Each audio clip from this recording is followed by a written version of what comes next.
আপনারা জানেন গতকালকে বিএনপি চেয়ারপারসন দেশনেত্রী বেগম খালেদা জিয়া, তিনবারের সাবেক প্রধানমন্ত্রী, দি লন্ডন ক্লিনিকে গতকালকে 10:30-11টার দিকে ভর্তি হয়েছেন প্রফেসর জন প্যাট্রিক কেনেডির অধীন। উনি ওখানে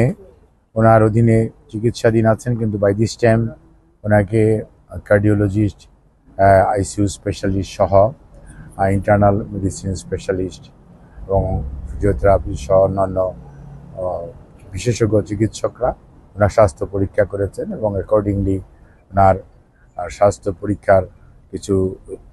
নিরীক্ষা করার জন্য অ্যাডভাইস করেছেন। সে অনুযায়ী কিছু পরীক্ষা নিরীক্ষা শুরু করেওছে এবং আমরা আশা করছি হয়তো কালকে পরশুর মধ্যেই ওনাদের পরীক্ষা নিরীক্ষার পর্ব যেটি আছে সেটি ইনশাল্লাহ সমাপ্ত হবে। তারপরেও যেহেতু উইকেন্ড গেল, লং উইকেন্ড গেল, অনেকেই এখনও বেশ কয়েকজন কনসালটেন্ট এখনও অন লিভ আছে, কাজে ওনারাও আসবেন, ওনাকে দেখবেন, দেখে পরবর্তীতে ওনার স্বাস্থ্যের পরবর্তী চিকিৎসা পদ্ধতি কী ধরনের হবে সে ব্যাপারে ওনারা সিদ্ধান্ত জানাবেন এবং সে অনুযায়ী ওনারা সুপারিশ করবেন। এবং আমাদের বাংলাদেশ থেকে আসা মেডিকেল বোর্ডের সম্মানিত সদস্যরা ওনারাও সবাই আছেন এবং ওনারাও ওনাদের সাথে বসে আলোচনা করে চিকিৎসা পদ্ধতির যে পরবর্তী ট্রিটমেন্টের ধাপ কোনটা হবে এবং ওনার শারীরিক অবস্থা বর্তমানে কী অবস্থায় আছেন সেটা ওনারা পর্যবেক্ষণ এবং আলোচনা পরামর্শ করছেন। আর আমাদের দলের ভারপ্রাপ্ত চেয়ারম্যান জনাব তারেক রহমান সাহেব, ওনার সহধর্মিণী ডক্টর জুবাইদা রহমান, ওনার ছোট ছেলে মরহুম আরাফাত রহমান কোকর, সহধর্মিণী ডক্টর বেগম শামেলা রহমান সহ ওনার নাতনিরাও ওনার চিকিৎসার ব্যাপারে সার্বক্ষণিকভাবে ওনার পাশে থেকে সময় দিয়ে ওনার যে মানসিকভাবে ওনার যে দীর্ঘদিনের একাকিত্ব সেটা ঘুচিয়ে দেওয়ার চেষ্টা করছেন। আর আমাদের দলের ইউকে শাখার সম্মানিত সভাপতি জনাব মালিক ভাই এবং সেক্রেটারি জনাব কয়সর ভাই সহ আমাদের ইউকে বিএনপি সম্মানিত নেতৃবৃন্দ ওনারা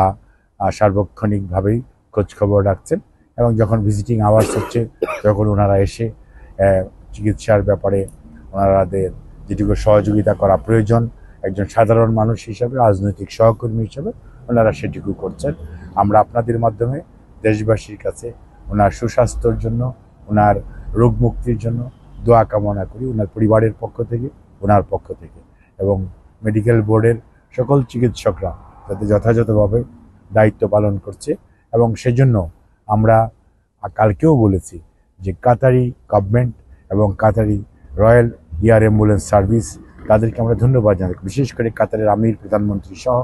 সর্বোপরি মেডিকেল বোর্ডের চিকিৎসকরা এবং কাতার রয়্যাল এয়ার অ্যাম্বুলেন্সের চিকিৎসক ছিলেন ডক্টর ইব্রাহিম ফাউজি সহ তার সকল টিমকে, সর্বোপরি আমাদের ইউকে বিএনপি এবং আপনার ভিআইপি টার্মিনাল ইউজ করতে দিয়েছে যে আপনার হিথ্রো এয়ারপোর্ট অথরিটি, আমরা সবাইকে ধন্যবাদ জানাই, কৃতজ্ঞতা জানাই যে ওনার এই যাত্রাকে ওনারা মসৃণ করার ব্যাপারে সবাই বাংলাদেশ থেকে, বাংলাদেশের অন্তর্বর্তীকালীন সরকার, সিভিল এভিয়েশন অথরিটি, আমাদের দলের মহাসচিব সহ সকল নেতাকর্মী যে অভূতপূর্ব ভালোবাসা, শ্রদ্ধা দেশনেত্রী বেগম খালেদা জিয়ার প্রতি দেখিয়েছে, সেজন্য উনি এবং ওনার পরিবার দেশবাসীর প্রতি কৃতজ্ঞ।